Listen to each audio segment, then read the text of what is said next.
कवितेही भोगदशा स्मरणाला सर्व अलंकार आनंदे निर्भर ढिंडत असो तुका म्हणे आम्ही झालो निरूप तुका म्हणे आम्ही झालो निरूप लागून येती पाप पुण्यांगा सर्व सुख झालं सर्व अलंकार आनंदे निर्भर ढिंडत असो महायोग पीठे तटे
ओम नमो ज्ञानेश्वरा करुणा करा दयाळा तुमचा अनुग्रह लाभलो पावन झालो चराचरी मी कला कुसरी काहीच नेनो बोलतो वचनाची भाविका तुमचा अनुग्रह लाभलो पावन झालो चराचरी एका जनार्दनी तुमचा दास एका जनार्दनी तुमचा दास त्याची आस पुरवावी तुमचा अनुग्रह लाभलो पावन झालो चराचरी नमो ज्ञानेश्वरा नमो ज्ञानेश्वरा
जयांची केली स्मरण होय सकल विद्यांचे अधिकरण ते जीवन दुसरी चरण श्री गुरूंचे नमस्कार आणि आता सदा नाम घोष करो हरि कथा सदा नाम घोष करो हरि कथा तेने सदा चित्ता समाधान सर्व सुखाला सर्व अलंकार आनंद निर्भर दुर्लभ असो ऐसा कोठे आठवती नाही तेही तरी तेही भोग दशा सर्व सुखाला सर्व अलंकार आनंद निर्भर दुर्लभ तुका म्हणे आम्ही झालो अग्निरूप तुका म्हणे आम्ही झालो अग्निरूप लाभून येती पाप पुण्यंग सर्व सुखाला सर्व अलंकार आनंद निर्भर ढुलत प्रस्तुत कीर्तन रूपी सेवेचा घेतलेला अभंग तुकाराम महाराजांचा आहे. नामस्मरण का करावं नामस्मरणाचा काय फायदा याचा विचार पुढे भारत संतांचा अनुभव आपण स्वीकारावं व त्याचप्रमाणे नामस्मरण करावं ही गोष्ट आपल्याला या अभंगातून शिकायची आहे. अखंड नामस्मरण केल्याने चित्ताला स्थिरता प्राप्त होते आणि स्थिर झालेल्या चित्तामुळे त्याला अनंत समाधान प्राप्त होतो. विठ्ठल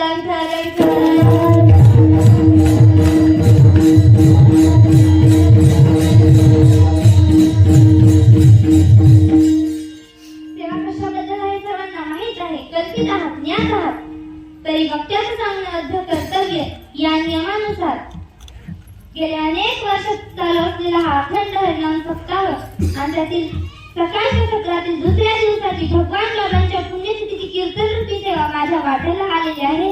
मी माझं परम भाग्य समजते. मला ज्यांनी या स्टेजवरती उभा केलं मला ज्यांनी या स्टेजवरती उभा राहिल्यानंतर बोलायचं कसं गायन कसं करायचं हे सर्व ज्ञान दिलं असे असणारे माझे गुरुवर्य हरिभक्त पारायण विकास महाराज गायचे शास्त्री ते देखील त्यांच्या देखील चरणावरती नतमस्तक होते आणि तशाच आमच्या गुरुमाता ज्योतिताई विकास महाराज गायचे त्यांच्या देखील चरणावरती नतमस्तक होते. माझ्या कीर्तनाला मृदुंगाची साथ करणारे ज्ञानराज महाराज असतील राथर्व महाराज असतील माझ्या कीर्तनात गायन करण्याची साथ करतात अशी कीर्ती दिदी हगारे असेल सुदीक्षा दिदी दळे असेल ट्विंकल दिदी दळे असेल आणि माझ्या गुरुमाता देखील माझ्या कीर्तनात गायन करतात. खाली बसलेले तुम्ही सामाजिक शैक्षणिक राजकीय सगळ्या क्षेत्रातील सगळे मान्यवर तुमचे देखील आभार मानते. माईक सिस्टीम वाले असतील त्यांचे देखील आभार मानते. गुरुवर्यांच्या चरणावरती नतमस्तक होते. भगवान बाबा वामनभाऊ यांच्या चरणावरती नतमस्तक होते.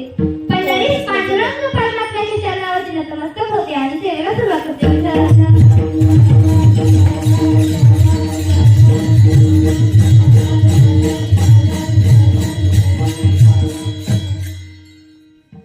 आज भगवान बाबांची पुण्यतिथी आहे. भगवान बाबांची पुण्यतिथी आहे म्हटल्यावर काहीतरी सांगावंच लागेल ना. भगवान बाबांचं तुम्हाला एक उदाहरण सांगते आणि मग कीर्तन सुरू करते. भगवान बाबांनी त्यांच्या आयुष्यामध्ये कधीच जातीभेद केला नाही. मातंग समाजाची बाई होती. ती इतकी भगवान बाबांची सेवा करायची ना, ती दर एकादशीला भगवान गडावर जायची. पण शबरीसारखी तिची वृत्ती असायची. तिला रामकृष्ण हरी एवढंच म्हणता येत असायचं. भगवान बाबांचं तिला भजन करता येत नसायचं. ती दर एकादशीला भगवान गडावर जायची. आणि ती शेवटी म्हातारी झाली नंतर ना शेवटच्या धक्क्यामध्ये लागली. पण असं झालं, 15 दिवस असे झालं. ती म्हातारी काय करायची? जीव सोडायची, परत न जीव यायचा. जीव परत न सोडायची, परत न जीव यायचा. शहाणे माणसं गावात असतात ना, शहाणे माणसं त्यांनाच म्हणतात, जे माणूस जिवंत आहे तोपर्यंत त्याच्या उशाला बसून राहतात. तसंच एक शहाणा माणूस होता. त्याला कळालं, तो भगवान बाबांकडे गेला आणि भगवान बाबांना हे सगळं सांगितलं.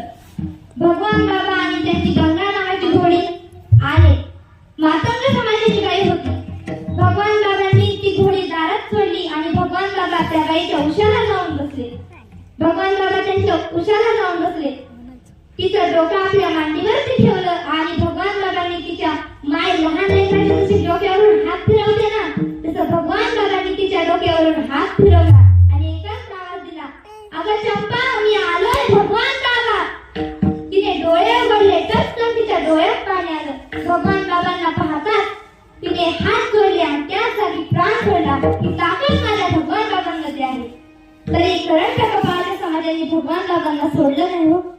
त्यांच्या उशाखाली, गादीखाली, भगवान बाबांच्या उशाखाली, गादीखाली बांगड्या, महिलांच्या चोळ्या आणून ठेवायचे आणि म्हणायचे, हात लावून तुमचा परमार्थ. महिलांच्या बांगड्या, चोळ्या तुमच्या उशाला, हात लावून तुमचा परमार्थ.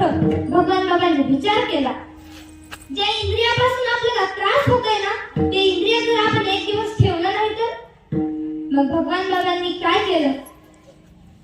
ओढ्याकडे गेले. ओढा माहिती आहे सगळ्यांना? ओढ्याकडे गेले. भगवान बाबा त्या ओढ्याकडे गेले. मला सांगा, डॉक्टर इंजेक्शन देत असताना आपल्याला किती वेदना होतात हो? आपण रामकृष्ण हरी असं करतो की नाही? इतक्या वेदना होतात. अहो, भगवान बाबांनी जो गारगुटी घेतली आणि आपलं इंद्रिय त्या गारगुटीने फोडून टाकलं. आणि भगवान बाबांना म्हटलं, आता मला समाज नाव ठेवील का? भगवान बाबा पुढे जाऊ लागले. त्यांना चक्कर आली, ते खाली पडले. पण खाली तिथं पुढे चालत असताना ज्या ठिकाणी रक्त सांडलं ना, त्या ठिकाणी तुळशी उगवल्या. ज्या ठिकाणी रक्त सांडलं त्या ठिकाणी तुळशी उगवल्या. म्हणून भगवान बाबांच्या आरतीत देखील लिहिलेलं आहे, तुळसी उगवल्या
जे साध्या माणसालाही आपल्या बरोबर घेऊन फिरतात आणि आपलं करून घेतात.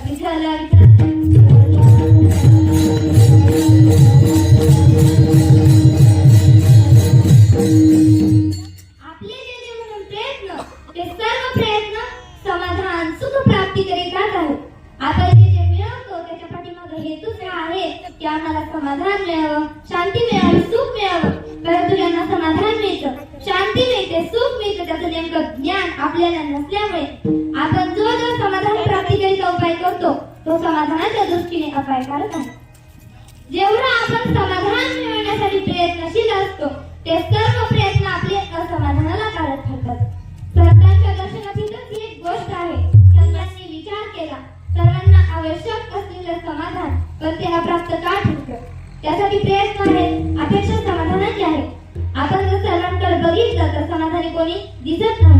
असं का व्हावं? संतांच्या लक्षात आलं की अन्याचं उदाहरण माहीत नसावं, ज्याने समाधान मिळतंय त्याचं ज्ञान नसावं आणि म्हणून प्रयत्न करून देखील समाधान प्राप्त होत नाही. मग त्यांना आपण मार्गदर्शन केलं पाहिजे. समाधान प्राप्तीला अनुलक्षण असलेलं साधन ते साधन सांगितलं पाहिजे. तर ते साधन तुकाराम महाराजांनी आपल्याला अशा पद्धतीने सांगितलं आहे की महाराज म्हणतात, तुम्हाला समाधान प्राप्त व्हावं असं वाटत असेल तर त्याचे एकमेव साधन आहे नामस्मरण, कीर्तन. त्यायोगे समाधान प्राप्त होतं. हा एक महत्वाचा भाग सांगते. वेगळी प्रस्तावना म्हणून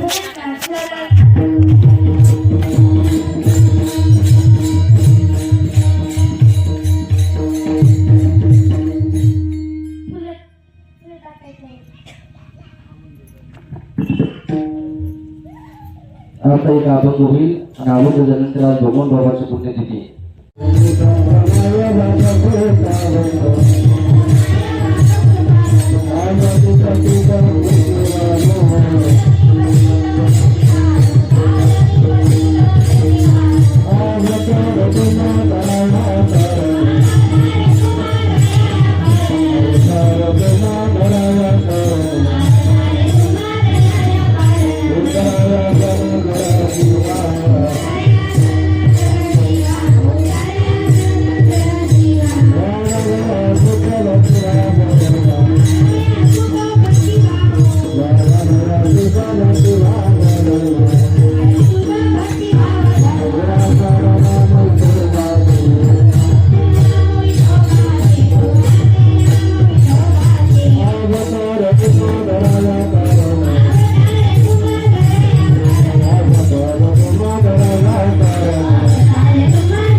संतांकडे एकही नसताना ते समाधानी कसे?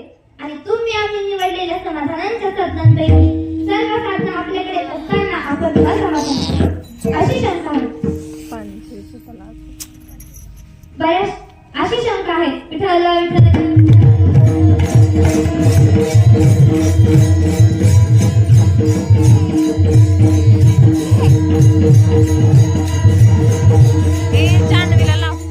समाधान प्राप्तीची साधने तर माहितीच आहेत सगळ्यांना. मगाशी काही अंशाने उल्लेख केला. पत्नी हे कशात साधन मानलं जातं? सुखाचं पुत्र हे कशात साधन मानलं जातं? सुखाची संतती मात्र होणे हे कशात साधन मानले जाते? आणि त्यासाठी आपला व्याहास प्रयत्न असतो. जगाच्या दृष्टीने बघा, पुत्र याकरिता दशरथाचे उद्गार आहेत. म्हणजे राजा दशरथाच्या दृष्टीने सुखप्राप्तीचं साधन, सुखप्राप्तीचं समाधान काय असावं? उदाहरणावरून आपल्याला कळेल. जेव्हा राजा दशरथाने आपला रथ स्वर्गामध्ये नेला आणि दैत्य गुरु शुक्राचार्य शुक्राचार्याबरोबर युद्ध केलं. शुक्राचार्याच्या एका बाणाने दशरथ राजाच्या रथाची आग तुटली. त्यावेळेस ते काही खाली उतरले आणि संपूर्ण रथाचं वजन आपल्या हातावर उचलून धरलं. त्याचं कारण आहे, पुराणामध्ये कदाचित तुम्हाला शंका येईल, एवढा मोठा रथ काही आपल्या हातावर धरू शकली. त्याचं कारण आहे, काही लहान असताना लग्न होण्यापूर्वीची गोष्ट आहे. तिने एका ऋषींची खूप सेवा केली. पण एक दिवस अज्ञानाने तिला दुर्बुद्धी झाली. ऋषी झोपलेले असताना तिने ऋषींच्या तोंडाला काळी काजळी लावली. दिव्याची म्हणा, तांब्याची म्हणा काळी लावली. ऋषी जागे झाले. त्यांनी सर्व मुलींना बोलावले आणि विचारलं, माझ्या तोंडाला काळ कुणी लावलं? सर्व मुलींनी सांगितलं, कैकेयीने लावलं. तर तुझ्या तोंडाला काळ लागेल की ते कधी पुसले जाणार नाही, असा शाप दिला. म्हणून एकनाथ महाराज भावार्थ रामायणात म्हणतात, भरतराजाचे भूषण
आणि बाया अशिक्षित असतील कदाचित, त्यांना बाकीचं काही माहित नसेल, पण हे मात्र नक्की माहित आहे, आपल्या मुलीचं नाव उषा, निशा, पूजा काही का असेल ठेवतात, पण शक्यतो कोणतीच बाई आपल्या मुलीचं नाव काही ठेवत नाही. कारण तिला माहित आहे तिच्या तोंडाला काय लागलं गेलं होतं. मग तिला ऋषीने श्राप दिला. मग तिने शरणागती पत्करली. महाराज, एवढे दिवस तुमची सेवा केली, पण एक दिवस अज्ञानाने दुर्बुद्धी झाली. तुमच्या तोंडाला काय लागलं गेलं, पण इतके दिवस ज्या हाताने तुमची सेवा केली त्याचं काय? मग ऋषीने एक वर दिला की तुझ्या हाताचा वज्रा इतका तुझ्या हातात निर्माण होईल, वाटेल ते काय या तुझ्या हाताने करू शकशील. हा ऋषीने दिलेला वर होता. ऋषींच्या तोंडून दिलेले हे वरदान होते. पतीच्या रथाची आग तुटली तेव्हा तिने त्या आगीत हात घातल्यावरच वर उचलला. पत्नीने युद्धात पतीला सहकार्य करावं ही भूमिका बाळगून तिने पतीला पराजयातून वाचवलं. त्यावेळेस राजा दशरथाला विजय प्राप्त झाला आणि दैत्य गुरु शुक्राचार्याचा पराभव झाला. त्यावेळेस देवांचे गुरु बृहस्पतीला खूप आनंद झाला. म्हटली वीर असावा, शूर असावा, योद्धा असावा तर असा म्हटली वा शाबास, तुला जे जे काही मागायचंय ते माग. त्यावेळेस राजा दशरथाचे उत्तर आहे, स्वामी जे जे देव म्हणणार ते आम्हाला भगवान करणार नाही, देऊन विसरलाय. आता आम्हाला कशाचीच कमतरता नाही, मग कशाची उणीव नाही का?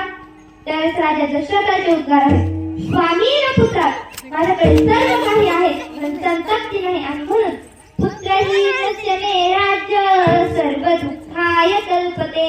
असलं वैभव असलं राज्य पुत्र प्राप्तीला मला दुःखरूप वाटते. त्यासाठी पुत्र प्राप्ती व्हावी अशी माझी इच्छा आहे, अशी माझी अपेक्षा आहे, असे राजा दशरथाचे उद्गार आहेत. मग पुत्र प्राप्ती स्त्री प्राप्ती सर्व सुखाची साधना असताना आपल्याला सुख का नाही, समाधान का नाही? संतांकडे बघितलं तर धन आहे का हो? मुले आहेत का? नाही. संपत्ती बाबत स्वतःच म्हणतात, जाऊ पुढे तिथे कुत्री घर राखती आम्ही सदैव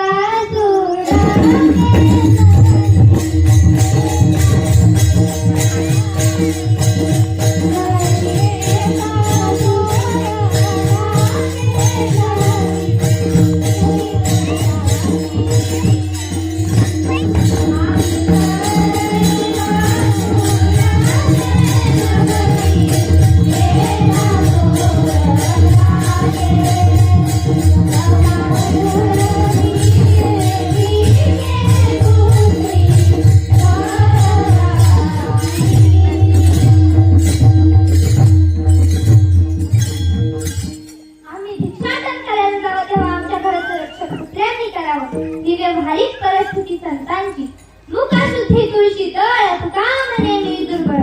तुकोबाराय म्हणतात, देवा माझ्याकडून तुमच्याकरिता योग्य असा पाहुणचार झाला नाही. तुमची योग्यता काय? ब्रह्मांडाचे मालक तुम्ही आणि तुमच्याकरिता पातळ करण्यात घालण्याची वेळ तेव्हा ते तुम्ही गोड करून घ्या. जेवण झाल्यानंतर त्रयोदश पानांचा विडा खाण्याकरिता तिला पाहिजे होता, पण तो देता आला नाही. तुळशीचं पान विडा म्हणून देतो तेव्हा ते तुम्ही गोड करून घ्या. तसं गरिबांच्या घरची सून बाबाला म्हणते, हो बाबा तुम्ही असाल घरचे श्रीमंत, बदामाचा शिरा खाऊ घालणं तुमच्या वैभवाला शोभतं, पण मी पिठलं खाऊ घालते. कारण त्यावेळेस हुंड्याला घाबरून माझ्याकडे असा दारुड्या नवरा बघितला नसता तर कशाला पिठलं खाण्याची वेळ आली असती. मी तुम्हाला श्रीखंड खाऊ घातला. तसं संत म्हणू लागले, तेव्हा तूच आम्हाला दारिद्र्य बनवलं, मग आता खा. देवे भक्त लागी करू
तुकाराम महाराजांनी देवाच्या हातावर तुळशीचं पान दिलं आणि म्हटले, मुखाशुद्धी तुळशी तळ तुका म्हणे मी दुर्बल आहे, माझे तुम्ही गोड करून घ्या, माझे तुम्ही गोड करून घ्या. पण त्यांच्याकडे बघितलं तर तेने सदा चित्ता समाधान.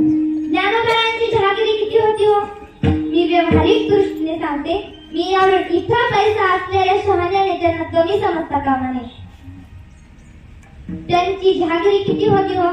त्यांनी भिक्षाटन करायला जावं त्यावेळेस विसवभाकर करणं त्यांना पीठ मागू दिलं नाही. गावात सर्वांना कथाभाग माहीत आहे. झोळी फाडून टाकली, जमिनीवरती पडलेलं पीठ मातीत पायाने मिसळून टाकलं. ही व्यावहारिक परिस्थिती त्यांची शिस्त बेटात झोपडी वाईट राहिल्याशिवाय त्यांना पर्याय नव्हता. हे झालं संपत्तीविषयी. पत्नीबाबत अखंड ब्रह्मचारी, पुत्राचा तर प्रश्नच संभवत नाही. सत्ता मनात तर काही नाही, परंतु एकीकडे बघितलं तर अखंड अत्यंत समाधान. त्यांच्या जीवनात तुकोबाराय यांची बाह्य परिस्थिती काय होती हो. तुकोबांनी एक पत्नी होती, मरण पावली आणि एक राहिली ती कर्कशा. तिचं वर्णन करतात. बरे झाले जेव्हा बाई वारली. बरं झालं म्हटलं ती कर्कशा बायको होती तिची माझ्या पदरी बांधून की बरं झालं वारली. पण तीच जर चांगली दिसणारी, चांगली बोलणारी असते तर कशाला भंडारा मंगळावून जाऊन भजन करण्याच्या भानगडीत पडलं असतं. शक्यतो वारीला सुद्धा गेलं नसतं. आणि एखादं द्वादश काला छे आल्याला तुझं तोंडच पकडून धरलं असतं. लोकांनी वारकरी म्हणावं किंवा वडिलांच्या नावावर थप्पा म्हणून गायत टपोरी माळ घालावी. वारकरी म्हटल्यावर आळंदीला आले नाही, तोंड दाखवायला आलो एवढंच असंच केलं असतं मी. पण मी घरात पाय टाकला की मला काही म्हणेल, माझ्या देवाला काय म्हणेल, मला काही म्हणेल. माझ्या माया बाबा बरे नाही केले.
माझ्या आई वडिलांनी मला भिकाऱ्याच्या पदरी बांधलं. रोज भीक मागितल्याशिवाय घातल्याशिवाय माझं पोट भरणं मला मुश्किल होतं असे जिजाबाई म्हणत.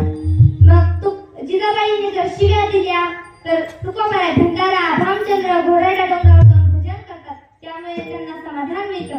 समाधान तेच सांगतात. संतुष्ट सततयोगी यथात्म दृढ निश्चया मय्यर्पित मनो बुद्धिर्यो मद्भक्त समेत्या. त्यांच्याकडे केव्हाही बघा सदा सर्व काळ संपुष्ट. मग श्लोक सांगितला संतुष्ट सततयोगी, संतांकडे केव्हाही बघा संपुष्ट समाधान. मग लोकांनी विचारलं महाराज हे समाधानांच्या साधनांपासून आलं कसं, कशामुळे मिळालं? त्यावेळेस महाराज प्रथम त्यांना सांगतात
आम्ही सांगितलं.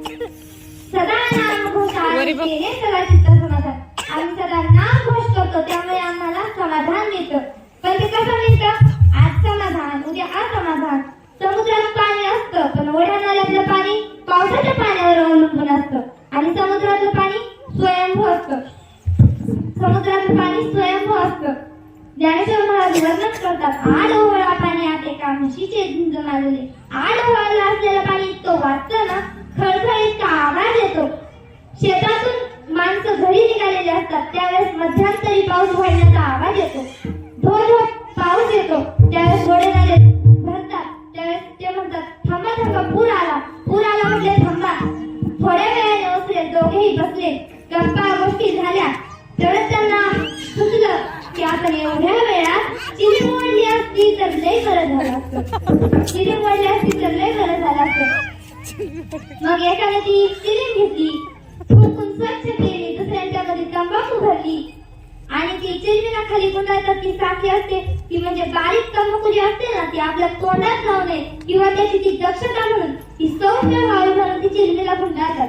तुम्हाला हे तुला सगळं कसं आहे तर हे तुम्हाला सांगण्याकरिता माहीत करून घ्यावं लागतं. चिरी मंडळाजवळ जाऊन बसावं लागतं. मग हे तुम्हाला कळतं. मग त्या भिजवलेल्या छपीचा उपयोग काय होतो? मग ती खाली त्या चिरमीला गुंडाळतात. ती छापी भिजून आणायची ठरली. छापी भिजून आणायला गेलं, आता ओसरलं पाणी ते राहिलं नाही.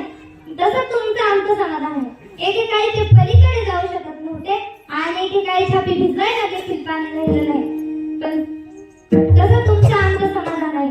संपत्रा कसं काय एकदम आनंदच आनंद आणि काही दिवसांनी भेटले. काय झालं? तुमची तब्येत बिघडली का? तुम्हाला काही झालंय का?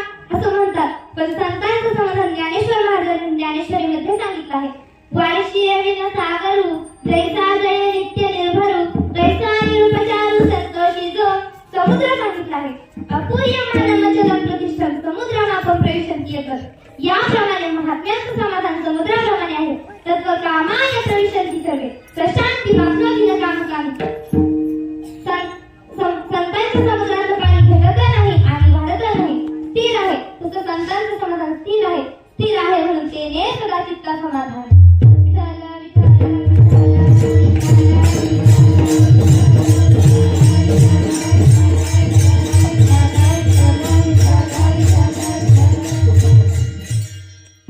आम्हाला सुख मिळतं नामस्मरणाने, आम्हाला समाधान मिळतं नामस्मरणाने. किती सुख मिळतं असं विचारल्यावर आम्ही सांगितलं.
आत्मसुखाची गोडी केवळ नामस्मरणाने प्राप्त होते.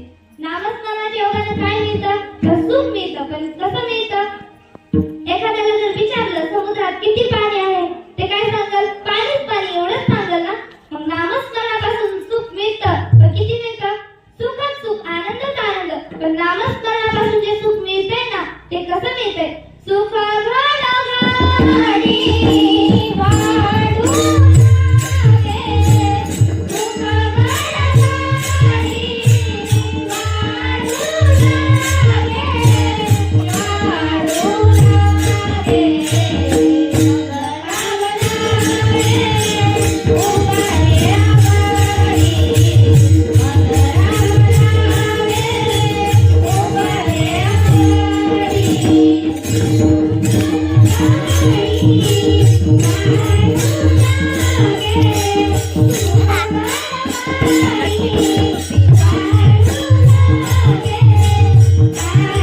नामस्मरणाने सुख मिळतं.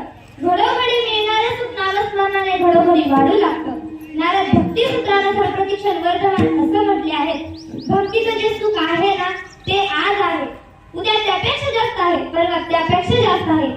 मग नामस्मरणाने एवढं सुख मिळत असताना आपल्याला नामस्मरणाने एवढं सुख मिळत असताना आपण नामस्मरण जर केलं नाही तर आपल्याला ते सुख मिळणार नाही. नामस्मरणाने विठ्ठल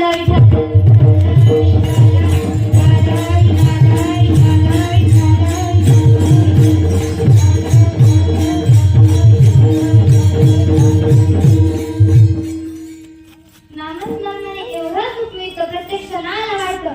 घडोघडी मिळणारं सुख नामस्मरणाने घडोघडी वाढू लागतं, घडोघडी वाढू लागतं. मग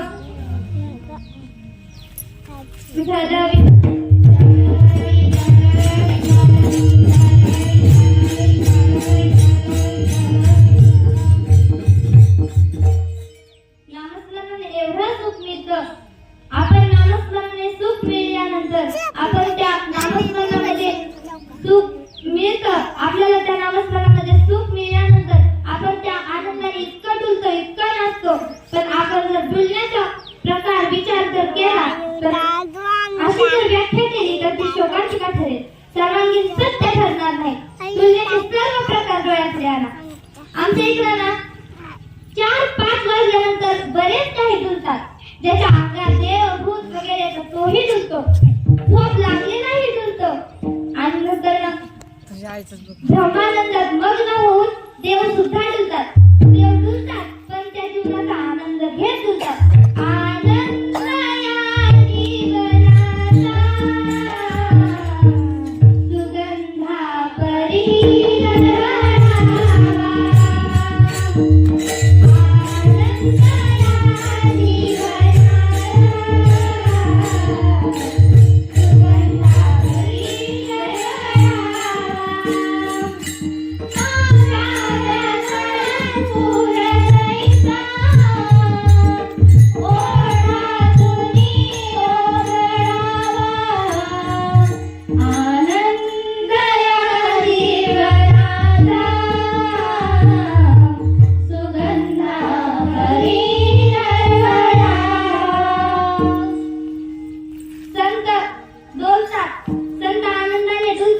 डुलण्याची क्रिया अजून या नामस्मरणाची क्रिया महाराज तिसऱ्या चरणात सांगतात.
असं तो विचार करतो का हो? नाही की नाही? याला वाळू सिमेंट खडी किती लागले असं तो याचा विचार करत नाही. तो त्या वस्तीत राहतो पण तो तिथून निघून जातो. ज्ञानेश्वर महाराजांनी अजून एक कवी दिली आहे, वस्ती कर वस्ती आला प्राप्त काळी निघून गेला तैसे असावे संसारी जगवरी प्राचीनाची गेली. तो वस्ती कर त्या वस्तीत राहतो पण त्या वस्तीशी त्याचा काहीही संबंध नाही. तसं आपण संसारात राहिलं पाहिजे असं संत सांगतात. मग जिजाबाईचा भाऊ बऱ्याच दिवसाने येणार होता. तुकोबारायांना जिजाबाई म्हणते, अहो आज तरी तुम्ही भंडारा डोंगरावर जाऊ नका, तुम्ही आज इथं तुळशीच्या वाट्यावर भजन करत बसा. तुकोबाराय ऐकत नाही. तुकोबाराय म्हणतात, अगं तुझा भाऊ मोठा की भगवान परमात्मा मोठा? तुझा भाऊ मोठा की भगवान परमात्मा मोठा? जिजाबाईंचं ऐकत नाही. जिजाबाई खूप खूप विनंती करते. जिजाबाई म्हणते, बाकीच्या बायकांचे नवरे बघा थांबा म्हटलं की थांबतात, जा पाणी आणायला चालले पाणी आणायला, ते दररोज ऐकतात. आणि आयुष्यात प्रथमच तुम्हाला सांगते की आज तरी माझं ऐका ना. तर तुकोबारायांना दया आली. तुकोबाराय म्हटले, जिजा थांबतो, मी आता तुळशीच्या वाट्यावरच भजन करत बसतो. जिजाबाईला इतका आनंद झाला, इतका आनंद झाला. तिचा भाऊ किती दिवसांनी आला होता. तुकोबारायांनी आयुष्यात प्रथमच ऐकलं होतं की जिजाबाईला इतका आनंद झाला, इतका आनंद झाला. जिजाबाई पुरणपोळ्याचा बेत करणार होती. जिजाबाई पुरणपोळ्याचा बेत करणार होती. जिजाबाई आमटी केली पण त्या आमटीत तिनं मीठच टाकायचं विसरली. काय झालं? आमटीमध्ये मीठच टाकायचं विसरली. तुकोबारायांनी तिचे भाऊ जेवायला बसले. तुकोबारायांनी जो सपाटा सुरू केला संपूर्ण जेवण संपेपर्यंत त्यांनी जो चालू ठेवला तो चालूच ठेवला. आणि तिचा भाऊ चाकत नाकत 2-3 घास खाल्ले. तुकोबाराय बाहेर गेले. नंतर जिजाबाई खेळ करू लागली, माझा भाऊ जेवला नाही, माझा भाऊ जेवला नाही. जिजाबाई जेवायला बसली. जिजाबाईने घास घेताच तिला समजलं की भाजीत मीठ नाही म्हणून. जिजाबाई उठली, काय तुकोबारायांजवळ गेली. तुकोबारायांना म्हटली, अहो तुम्हाला कळतं की नाही भाजीत मीठ नव्हतं म्हणून? तुकोबाराय म्हटली, अगं टाकायचं काम तुझं की माझं? जिजाबाई म्हटली, माझं. मग माझ्यावर कशाला रागवते? माझ्यावर कशाला रागवते? अगं मी काय करतो काय खातो हे मलाच कळत नाही. काय खातो आम्ही कसं या सांगती, मी काय खातो हे मलाच कळत नाही. तुझा भाऊ जेवला आहे की नाही मला कसं कळणार? जिजा याच्याही पुढे सांगू का? माझी आधी हा की मजन आहे तार कोठे कसे गोड आणि कंटे, माझा ते घरच मला कळत नाही. मी काय करतो आणि काय खातो, तुझा भाऊ जेवला आहे की नाही हे मला कसं कळणार? यालाच म्हणतात असो ऐसा कोठे आठवत.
निरूप याचा शास्त्रीय अर्थ फार सुंदर आहे आणि याचा शब्दशः अर्थ जमत नाही, कारण पहिल्या चरणात म्हणतात सदा नामघोष करू हरिकथा आणि शेवटी म्हणतात तुका म्हणे आम्ही झालो निरूप.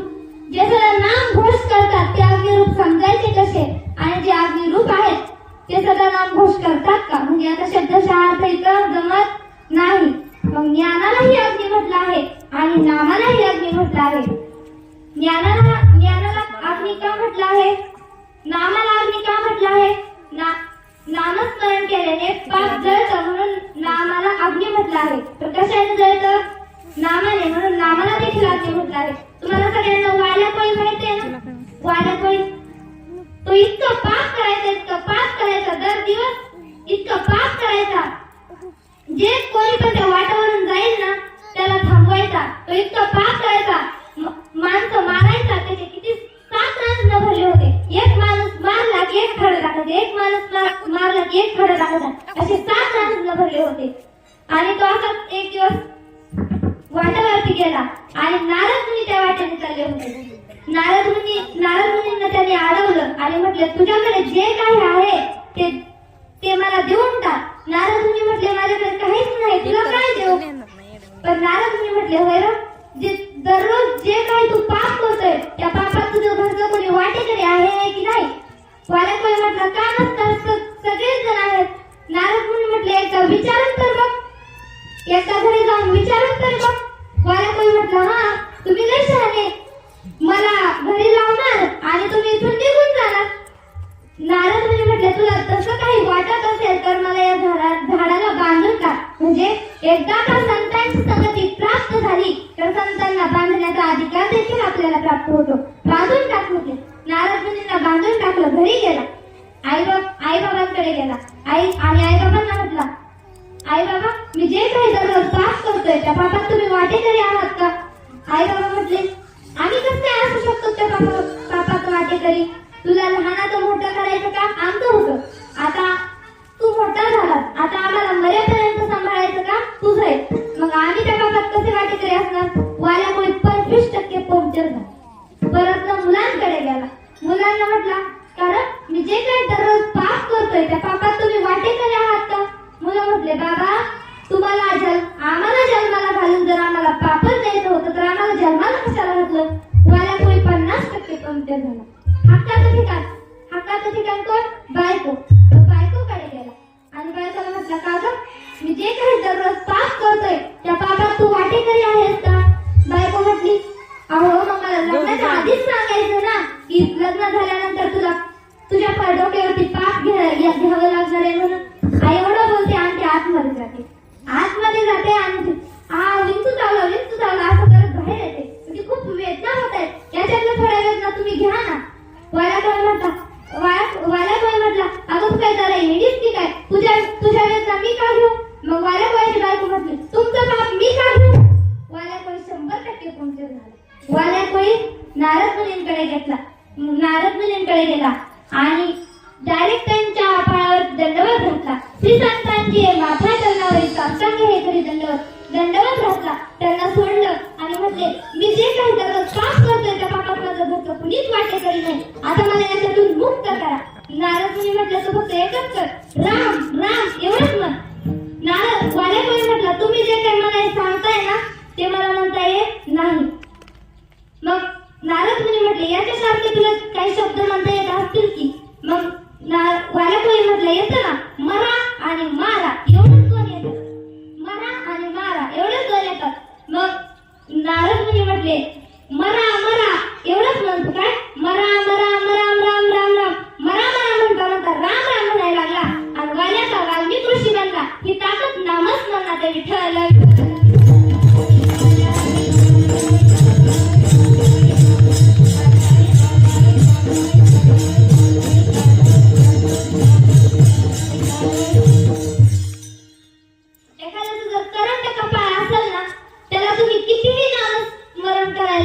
त्याला एखाद्या बल्लीला बांधून टाकलं ना त्याला म्हटलं ना राम म्हण, तो म्हणत नाही.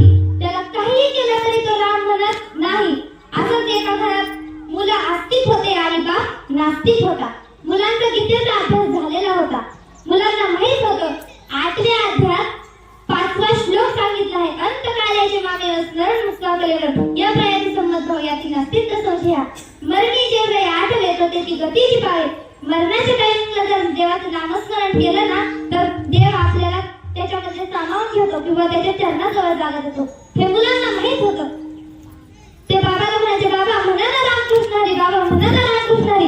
म्हाताऱ्याने रामकृष्ण हरी तर म्हटलंच नाही, पण कानात पक्के बोट घालून ठेवले. कानाने ऐकलं सुद्धा नाही. मग मुलांना माहित होतं बाप जरा चिंगूस आहे. मुलांनी काय केलं, साखरेचं पोत आणलं. साखरेचं पोत आणलं बाबाकडे ठेवलं. साखरेचं पोत आणलं, साखरेच्या पोत्याला छिद्र पाडलं. छिद्रातून साखर जशी जशी गळू लागली तसं तसं राम राम म्हणेल आणि शिव असं म्हणेल. राम राम पोत्याला शिव असं म्हणेल. म्हातारे त्यांच्यापेक्षाही जास्त उन्हाळ्यात पावसाळ्यात खाल्लेले होते म्हातारे. ते काय म्हटलं माहितीये का, कार्त्यांनो पोटाला टाची मारा. राम म्हणलं, शिव म्हटलं नाही आणि राम देखील म्हटलं नाही. कार्त्यांनो म्हणण्यात राम वगळला आणि टाचे म्हणण्यात शिव वगळला. देवाचं नाव नाही येऊ दिलं म्हाताऱ्याने. शेवटी म्हातारं वारलं. तुम्हाला इतके लोक कीर्तनात याच्यापेक्षा लोक म्हातारं वारलं. मुलांना माहित होतं काशीला गेल्यावरती मोक्ष प्राप्त होतो. मुलांनी टॅक्सी केली. टॅक्सीमध्ये म्हाताऱ्याचं प्रेम टाकलं आणि काशीच्या दिशेने निघाले. काशीच्या दिशेने जात असताना विश्रामाची आवश्यकता होती. त्यांनी मग आराम करण्यासाठी गाडी एका ठिकाणी थांबवली आणि आराम करायला एका झाडाखाली झोपले. तिथं रगतपित्या पडलेला होता. तो त्या टॅक्सीमध्ये चढला. म्हाताऱ्याचं प्रेम खाली टाकलं आणि त्या जागी रगतपित्या जाऊन झोपला. शेवटी रगतपित्या काशीला जाऊन आला, पण म्हाताऱ्याचं प्रेम तिथंच पडून राहिलं. ही ताकद नामस्मरणात आहे.